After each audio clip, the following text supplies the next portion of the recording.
ငါးဖမ်းလုပ်သားအတိုင်းမဖြစ်မနေလိုက်နာရမည်ဘေးကင်းလုံခြုံရေးဆိုင်ရာစီးမြင်၄ခုတင်မောကုန်းဘက်ပေါ်၌ရှိနေချိန်တစ်ချောက်လုံးအသက်ကယ်အင်ဂျီကိုအမြဲဝစ်ဆင်ထားရန်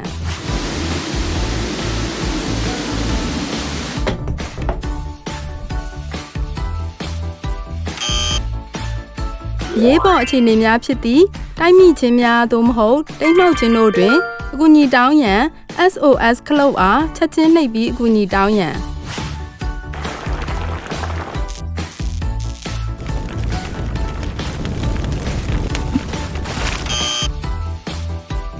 မီးလောင်မှုဖြစ်ပေါ်ပါကမီးသက်ဆေးဘူးနှင့်အမြန်ငြိမ်းသက်ရန်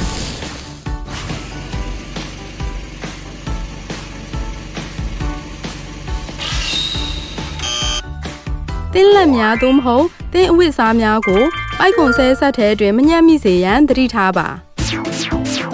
ဤဘေးကင်းလုံခြုံရေးဆိုင်ရာစီးမြင်၄ခုသည်ငါးဖက်လုပ်ငန်းသားများမဖြစ်မနေလိုက်နာရမည်ဤစီးမြင်၄ခုကိုတေချာမှတ်သားထားပါ